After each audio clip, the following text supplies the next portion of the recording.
परीक्षित की परम गति, जन्मेजय का सर्वशस्त्र और वेदों का शाखा भेद। श्री सूत जी कहते हैं, सौनकादि ऋषियों, व्यास नंदन श्री सुखदेव जी समस्त चराचर जगत को अपनी आत्मा के रूप में अनुभव करते हैं और व्यवहार में सबके प्रति समदृष्टि रखते हैं। भगवान के शरणागत एवं उनके द्वारा सुरक्षित राजर्षि परीक्षित ने उनका संपूर्ण उपदेश बड़े ध्यान से श्रवण किया।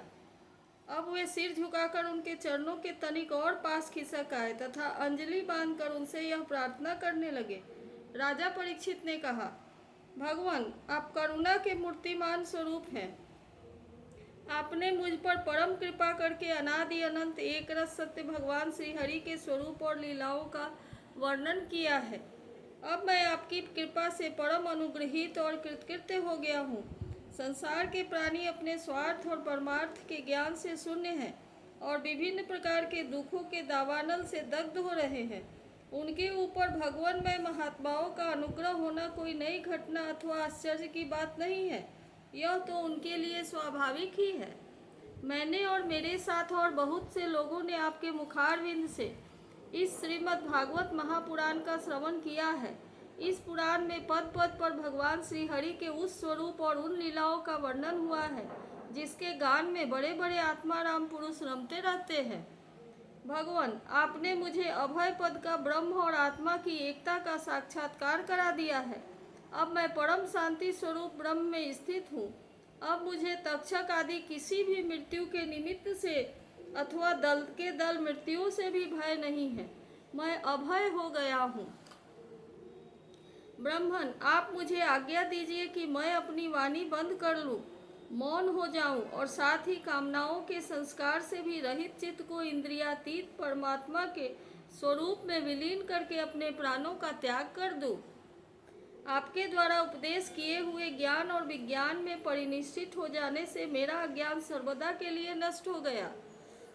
आपने भगवान परम कल्याणमय स्वरूप का मुझे साक्षात्कार करा दिया है।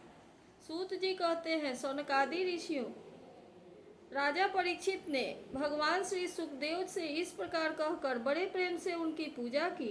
अब वे परीक्षित से विदा लेकर समागत त्यागी महात्माओं भिक्षुओं के साथ वहां से चले गए।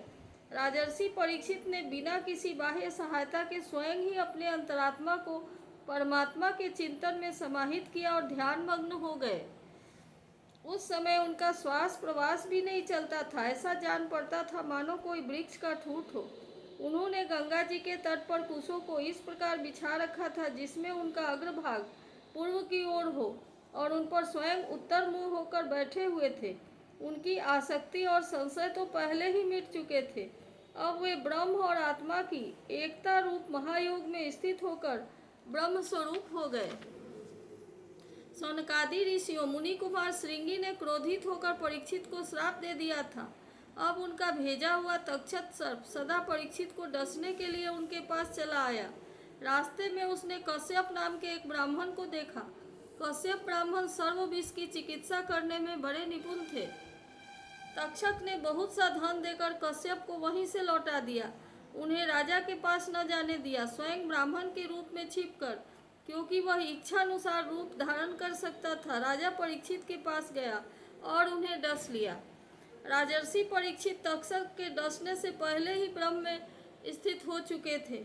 अब तक्षक के विष की आग से उनका शरीर सबके सामने ही जलकर भस्म हो गया। पृथ्वी, आकाश और सब दिशाओं में बड़े जोर से हाय हाय की ध्वनि होने लगी। देवता, असुर, मनुष्य आदि सब के सब परीक्षित की अपरम गति देखकर विस्मित हो गए। देवताओं की दुंदुभियां अपने आप बज उठी। गंधर्व और अप्सराएं गान करने लगी। देवता लोग साधु साधु के नारे लगाकर पुष्पों की वर्षा करने लगे। अब जन्मेजय ने सुना कि तक्षक ने मेरे पिताजी को ढस लिया है तो उसे बड़ा क्रोध हुआ। अब वह ब्राह्मणों के साथ विधि पूर्वक सर्पों का अग्निकुंड में हवन करने लगा। तक्षक ने देखा कि जन्मेजय के सर्प सत्र की प्रज्वलित अग्नि में बड़े बड़े महासर्प भस्म होते जा रहे हैं। तब वह अत्यंत भयभीत होकर देवराज इंद्र की शरण में गया। बहुत सर्पों के भस्म होने पर भी तक्षक न आया। यह देखकर परीक्षित नंदन राजा जन्मेजय ने ब्राह्मणों से कहा कि ब्राह्मणों, अब तक सर्पाधम तक्षक क्यों नहीं भस्म हो रहा है? ब्राह्मणों ने कहा, राजेंद्र, तक्षक इस समय इंद्र की शरण में चला गया है और वे उसकी रक्षा कर रहे हैं। उन्होंने ही तक्षक को स्तंभित कर दिया है, इसी से वह अग्निकुंड में गिरकर भस्म नहीं हो रहा है। परीक्षित नंदन जन्मेजय बड़े ही बुद्धिमान और वीर थे। उन्होंने ब्राह्मणों की बात सुनकर ऋत्विजों से कहा कि ब्राह्मणों, आप लोग इंद्र के साथ तक्षक को क्यों नहीं अग्नि में गिरा देते। जन्मेजय की बात सुनकर ब्राह्मणों ने उस यज्ञ में इंद्र के साथ तक्षक को अग्निकुंड में आवाहन किया। उन्होंने कहा, रे तक्षक, तू मरुदगण के सहचर इंद्र के साथ इस अग्निकुंड में शीघ्र आ पड़। जब ब्राह्मणों ने इस प्रकार आकर्षण मंत्र का पाठ किया, तब तो इंद्र अपने स्थान स्वर्गलोक से विचलित हो गए। विमान पर बैठे हुए इंद्र तक्षक के साथ ही बहुत घबरा गए और उनका विमान भी चक्कर काटने लगा। अंगिरा नंदन बृहस्पति जी ने देखा कि आकाश से देवराज इंद्र विमान और तक्षक के साथ ही अग्निकुंड में गिर पड़ रहे हैं। तब उन्होंने राजा जन्मेजय से कहा, नरेंद्र, सर्पराग तक्षक को मार डालना आपके योग्य काम नहीं है। वह अमृत पी चुका है, इसलिए वह अजर अमर है। राजन, जगत के प्राणी अपने अपने कर्म के अनुसार ही जीवन मरण और मरणोत्तर गति प्राप्त करते हैं। कर्म के अतिरिक्त और कोई भी किसी को सुख दुख नहीं दे सकता। जन्मेजय, यूं तो बहुत से लोगों की मृत्यु सांप, चोर, आग, बिजली आदि से तथा भूख, प्यास, रोग आदि निमित्तों से होती है, परंतु यह तो कहने की बात है।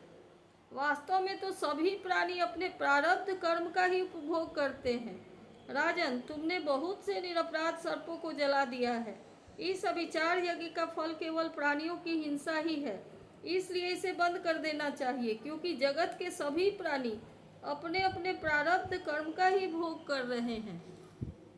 सूत जी कहते हैं, सनकादि ऋषियों, महर्षि बृहस्पति जी की बात का सम्मान करके जन्मेजय ने कहा, आपकी आज्ञा शिरोधार्य है। उन्होंने सर्प सत्र बंद कर दिया और देवगुरु बृहस्पति जी की विधि पूर्वक पूजा की। ऋषिगण, जिससे विद्वान ब्राह्मण को भी क्रोध आया, राजा को शाप हुआ, मृत्यु हुई, फिर जन्मेजय को क्रोध आया, सर्प मारे गए। यह वही भगवान विष्णु की महामाया है। यह अनिवर्चनीय है। इसी से भगवान के स्वरूप भूत जीव क्रोधादि गुण वृत्तियों के द्वारा शरीरों में मोहित हो जाते हैं, एक दूसरे को दुख देते और भोगते हैं और अपने प्रयत्न से इसको निवृत्त नहीं कर सकते। विष्णु भगवान के स्वरूप का निश्चय करके उनका भजन करने से ही माया से निवृत्ति होती है, इसलिए उनके स्वरूप का निरूपण सुनो। यह दम्भी है, कपटी है, इत्याकारक बुद्धि में बार बार जो दम्भ कपट का स्फुरन होता है, वही माया है। सब आत्मवादी पुरुष आत्मचर्चा करने लगते हैं, तब वह परमात्मा के स्वरूप में निर्भय रूप से प्रकाशित नहीं होती, किंतु भयभीत होकर अपना मोह आदि कार्य न करती हुई ही किसी प्रकार रहती है। इस रूप में उसका प्रतिपादन किया गया है।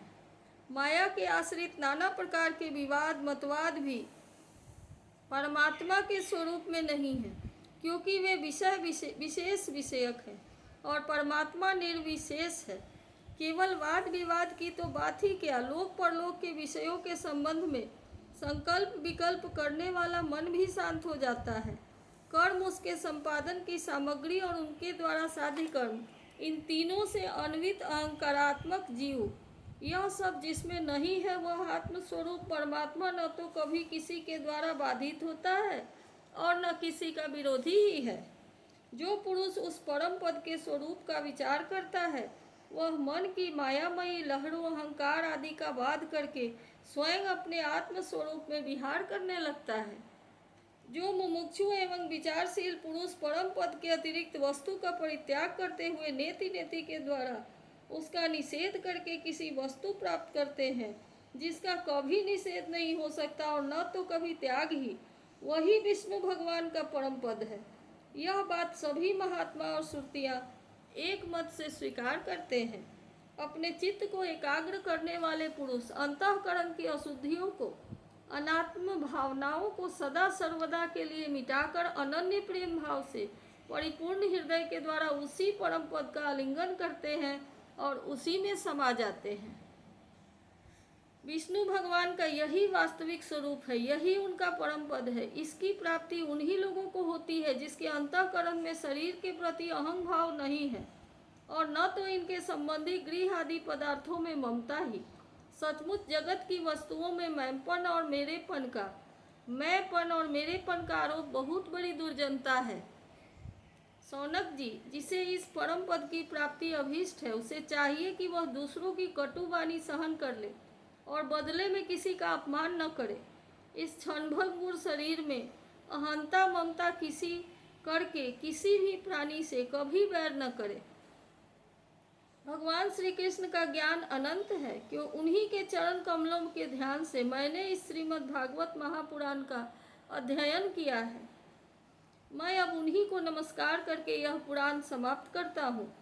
सौनक जी ने पूछा, साधु शिरोमणि सूत जी, वेदव्यास के शिष्य पैल आदि महर्षि बड़े महात्मा और वेदों के आचार्य थे। उन लोगों ने कितने प्रकार से वेदों का विभाजन किया, यह बात आप कृपा करके हमें सुनाइए। सूत जी ने कहा, ब्रह्मन, जिस समय परमेष्ठी ब्रह्मा जी पूर्व सृष्टि का ज्ञान संपादन करने के लिए एकाग्रचित्त हुए, उस समय उनके हृदयाकाश से कंठ, तालु आदि स्थानों के संघर्ष से रहित एक अत्यंत विलक्षण अनाहत नाद प्रकट हुआ। जब जीव अपनी मनोवृत्तियों को रोक लेता है, तब उसे भी यह अनाहत नाद का अनुभव होता है। सौनक जी, बड़े बड़े योगी उसी अनाहत नाद की उपासना करते हैं और उसके प्रभाव से अंतःकरण के द्रव्य अधिभूत क्रिया अध्यात्म और कारक अधिदैव रूप मल को नष्ट करके वह परम गति रूप मोक्ष प्राप्त करते हैं, जिसमें जन्म मृत्यु रूप संसार चक्र नहीं है। उसी अनाहत नाद से अकार, ऊकार और मकार रूप तीन मात्राओं से युक्त ओंकार प्रकट हुआ है। उस ओंकार की शक्ति से ही प्रकृति अव्यक्त से व्यक्त रूप में परिणत हो जाती है। ओंकार स्वयं भी अव्यक्त एवं अनादि है और परमात्मा स्वरूप होने के कारण स्वयं प्रकाश भी है। जिस परम वस्तु को भगवान ब्रह्म अथवा परमात्मा के नाम से कहा जाता है, उसके स्वरूप का बोध भी ओंकार के द्वारा ही होता है। जब श्रवणेन्द्रिय की शक्ति लुप्त हो जाती है, तब भी इस ओंकार को समर्थ अर्थों को प्रकाशित करने वाले स्फोट तत्व को जो सुनता है और सुसुप्ति एवं समाधि अवस्थाओं में सबके अभाव को जो जानता है, वही परमात्मा का विशुद्ध स्वरूप है। वही ओंकार परमात्मा से हृदयाकाश में प्रकट होकर वेद रूपा वाणी को अभिव्यक्ति करता है। ओंकार अपने आश्रय परमात्मा परम ब्रह्म का साक्षात वाचक है और ओंकार ही संपूर्ण मंत्र, उपनिषद और वेदों का सनातन बीज है। सौनक जी, ओंकार के तीन वर्ण हैं, अ, उ और म। यही तीनों वर्ण सत्व रज तम, इन तीन गुणों को ऋक यजुः साम, इन तीन नामों भूः भुवः स्वः, इन तीन अर्थों और जागृत स्वप्न सुसुप्ति, इन तीन वृत्तियों के रूप में तीन तीन की संख्या वाले भावों को धारण करते हैं।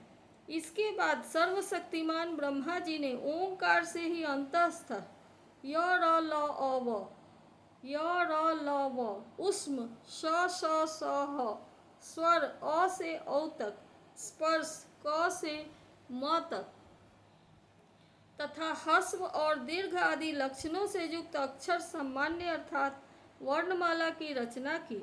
उसी वर्णमाला द्वारा उन्होंने अपने चार मुखों से होता और द्वयु, उद्गाता और ब्रह्मा, इन चार ऋत्विजों के कर्म बतलाने के लिए ओंकार और बृहत्यों के सहित चार वेद प्रकट किए और अपने पुत्र ब्रह्मर्षि मरीचि आदि को वेदाध्ययन में कुशल देखकर उन्हें वेदों की शिक्षा दी। वे सभी जब धर्म का उपदेश करने में निपुण हो गए, तब उन्होंने अपने पुत्रों को उनका अध्ययन कराया। तदनंतर उन्हीं लोगों की नैष्ठिक ब्रह्मचारी शिष्य प्रशिष्यों के द्वारा चारों युगों में संप्रदाय के रूप में वेदों की रक्षा होती रही। द्वापर के अंत में महर्षियों ने उनका विभाजन भी किया। जब ब्रह्मवेत्ता ऋषियों ने देखा कि समय के फेर से लोगों की आयु, शक्ति और बुद्धि छीन हो गई है, तब उन्होंने अपने हृदय देश में विराजमान परमात्मा की प्रेरणा से वेदों के अनेक को विभाजन कर दिए।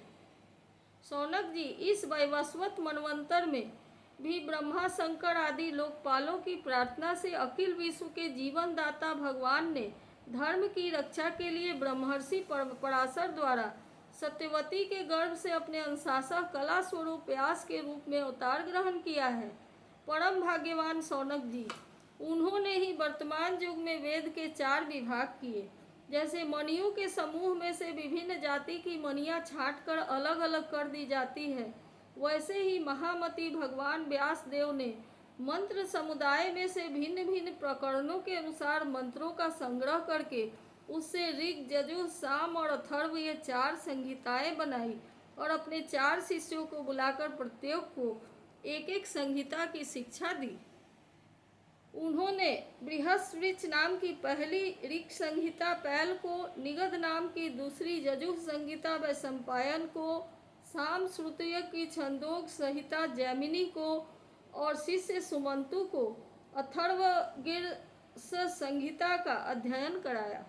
शौनक जी, पैल मुनि ने अपनी संहिता के 2 विभाग करके एक का अध्ययन इंद्र प्रमिति को और दूसरे का वास्कल को कराया। वास्कल ने भी अपनी शाखा के 4 विभाग करके उन्हें अलग अलग अपने शिष्य बोध, याज्ञवल्क्य, पराशर और अग्निमित्र को पढ़ाया। परम संयमी इंद्र प्रमिति ने प्रतिभाशाली मांडुकेय ऋषि को अपनी संहिता का अध्ययन कराया। मांडुकेय के शिष्य थे देवमित्र, उन्होंने सौभरी आदि ऋषियों को वेदों का अध्ययन कराया। मांडुकेय के पुत्र का नाम था साकल्य, उन्होंने अपनी संहिता के 5 विभाग करके उन्हें वात्स्य, मृदगल, शाल्य, गोखल्य और शिशिर नामक शिष्यों को पढ़ाया। साकल्य के एक और शिष्य थे जातुकर्ण मुनि, उन्होंने अपने संहिता के 3 विभाग करके तत्संबंधी निरुक्त के साथ अपने शिष्य बलाक, पैज, बैताल और विरज को पढ़ाया। वास्कल के पुत्र वास्कली ने सब शाखाओं में से एक वाल्खिल्य नाम की शाखा रची, उसे वालायनी, भज्य और कासार ने ग्रहण किया। उन ब्रह्मर्षियों ने पूर्वोक्त संप्रदाय के अनुसार ऋग्वेद संबंधी बृहत वृक्ष शाखाओं को धारण किया। जो मनुष्य यह वेदों के विभाजन का इतिहास श्रवण करता है, वह सब पापों से छूट जाता है। शौनक जी, वैशंपायन के कुछ शिष्यों का नाम था चरकार्धर्यु। इन लोगों ने अपने गुरुदेव के ब्रह्म हत्या जनित पाप का प्रायश्चित करने के लिए एक व्रत का अनुष्ठान किया, इसलिए इसका नाम चरकार्धर्यु पड़ा। वैशंपायन के एक शिष्य याज्ञवल्क्य मुनि भी थे, उन्होंने अपने गुरुदेव से कहा, अहो भगवान, ये चरकार्धर्यु ब्राह्मण तो बहुत ही थोड़ी शक्ति रखते हैं, इनके व्रत पालन से लाभ ही कितना है। मैं आपके प्रायश्चित के लिए बहुत ही कठिन तपस्या करूंगा। याज्ञवल्क्य मुनि की यह बात सुनकर वैशंपायन मुनि को क्रोध आ गया। उन्होंने कहा, बस बस चुप रहो, तुम्हारे जैसे ब्राह्मणों का अपमान करने वाले शिष्य की मुझे कोई आवश्यकता नहीं है। देखो, अब तक तुमने मुझसे जो कुछ अध्ययन किया है उसका शीघ्र से शीघ्र त्याग कर दो और यहाँ से चले जाओ। याज्ञवल्क्य जी के देवरात के पुत्र थे। याज्ञवल्क्य जी देवरात के पुत्र थे। उन्होंने गुरु जी की आज्ञा पाते ही उनके पढ़ाए हुए यजुर्वेद का वमन कर दिया और वहाँ से चले गए। जब मुनियों ने देखा कि याज्ञवल्क्य ने तो यजुर्वेद का वमन कर दिया, तब उनके चित्त में इस बात के लिए बड़ा लालच हुआ कि हम लोग किसी प्रकार इसको ग्रहण कर लें, परंतु ब्राह्मण होकर उगले हुए मंत्रों को ग्रहण करना अनुचित है। यह सोचकर वे तीतर बन गए और उस संहिता को चुग लिया। इसी से यजुर्वेद की यह परम रमणीय शाखा तैत्तिरीय नाम से प्रसिद्ध हुई। शौनक जी, अब याज्ञवल्क्य ने सोचा कि मैं ऐसी श्रुतियाँ प्राप्त करूं जो मेरे गुरु जी के पास भी न हो। इसके लिए वे सूर्य भगवान का उपस्थान करने लगे। याज्ञवल्क्य जी इस प्रकार उपस्थान करते हैं, मैं ओंकार स्वरूप भगवान सूर्य को नमस्कार करता हूँ। आप संपूर्ण जगत के आत्मा और काल स्वरूप हैं। ब्रह्मा से लेकर तृण पर्यंत जितने भी जरायुज, अंडज, स्वेदज और उद्भिज 4 प्रकार के प्राणी हैं, उन सबके हृदय देश में और बाहर आकाश के समान व्याप्त रहकर भी आप उपाधि के धर्मों से असंग रहने वाले अद्वितीय भगवान ही हैं। आप ही क्षण, लव, निमेष आदि अवयवों से संघटित संवत्सरों के द्वारा एवं जल के आकर्षण विकर्षण आदान प्रदान के द्वारा समस्त लोगों की जीवन यात्रा चलाते हैं। प्रभु, आप समस्त देवताओं में श्रेष्ठ हैं। जो लोग प्रतिदिन तीनों समय वेद विधि से आपकी उपासना करते हैं, उनके सारे पाप और दुखों के बीजों को आप भस्म कर देते हैं। सूर्य देव, आप सारी सृष्टि के मूल कारण एवं समस्त ऐश्वर्यों के स्वामी हैं। इसलिए हम आपके इस तेजोमय मंडल का पूरी एकाग्रता के साथ ध्यान करते हैं। आप सबके आत्मा और अंतर्यामी हैं। जगत में जितने चराचर प्राणी हैं, सब आपके ही आश्रित हैं। आप ही उनके अचेतन मन, इंद्रिय और प्राणों के प्रेरक हैं। यह लोक प्रतिदिन अंधकार रूप अजगर के विकराल मुंह में पड़कर अचेत और मुर्दा सा हो जाता है। आप परम कल्याण स्वरूप हैं, इसलिए कृपा करके अपनी दृष्टि मात्र से ही इसे सचेत कर देते हैं और परम कल्याण के साधन समय समय के धर्मानुष्ठानों में लगाकर आत्माभिमुख करते रहते हैं। जैसे राजा दुष्टों को भयभीत करता हुआ अपने राज्य में विचरण करता है, वैसे ही आप चोर जार आदि दुष्टों को भयभीत करते हुए विचरते रहते हैं। चारों ओर सभी दिक्पाल स्थान स्थान पर अपनी कमल की कली के समान अंजलियों से आपको उपहार समर्पित करते रहते हैं। भगवान, आपके दोनों चरण कमल तीनों लोकों के गुरु सदृश महानुभावों से वंदित हैं। मैंने आपके जुगल चरणन कमलों में की इसलिए शरण ली है कि मुझे ऐसे यजुर्वेद की प्राप्ति हो जो अब तक किसी को न मिला हो। सूत जी कहते हैं, सनकादि ऋषियों, जब याज्ञवल्क्य मुनि ने भगवान सूर्य की इस प्रकार स्तुति की, तब वे प्रसन्न होकर उनके सामने अश्व रूप से प्रकट हुए और उन्हें यजुर्वेद के उन मंत्रों का उपदेश दिया जो अब तक किसी को प्राप्त न हुए थे। इसके बाद याज्ञवल्क्य मुनि ने यजुर्वेद के असंख्य मंत्रों से उसकी 15 शाखाओं की रचना की। वही वाजसनेय शाखा के नाम से प्रसिद्ध है। उन्हें कण्व, मध्यन्दिन आदि ऋषियों ने ग्रहण किया। यह बात मैं पहले ही कह चुका हूँ कि महर्षि श्री कृष्ण द्वैपायन ने जैमिनी मुनि को साम संहिता का अध्ययन कराया। उनके पुत्र थे सुमंतु मुनि और पौत्र थे सुनवान। जैमिनी मुनि ने अपने पुत्र और पौत्र को एक एक संहिता पढ़ाई। जैमिनी मुनि के एक शिष्य का नाम था सुकर्मा। वह महान पुरुष था। जैसे एक वृक्ष में बहुत सी डालियां होती हैं, वैसे ही सुकर्मा ने सामवेद की 1000 संहिताएं बना दी। सुकर्मा के शिष्य कौशल देश निवासी हिरण्याभ, पौष्यंजी और ब्रह्मवेत्ताओं में श्रेष्ठ आवंत्य ने उन शाखाओं को ग्रहण किया। पौष्यंजी और आवंत ने 500 शिष्य थे। वे उत्तर दिशा के निवासी होने के कारण औचित्य सामवेदी कहलाते थे। उन्हीं को प्राच्य सामवेदी भी कहते हैं। उन्होंने एक एक संहिता का अध्ययन किया। पौष्यंजी के और भी शिष्य थे, लौगाक्षी, मांगली, कुल्य, कुशिद और कुक्षी। इनमें से प्रत्येक ने 100 संहिताओं का अध्ययन किया। हिरण्याभ का शिष्य था कृत। उसने अपने शिष्यों को 24 संहिताएं पढ़ाई। शेष संहिताएं परम संजन भी आवंत ने अपने शिष्यों को दी। इस प्रकार सामवेद का विस्तार हुआ। इति श्रीमद्भागवत महापुराणे पारमहंस्या संहिता 12 स्कंधे वेद शाखा प्रणय नाम 6ठोऽध्यायः।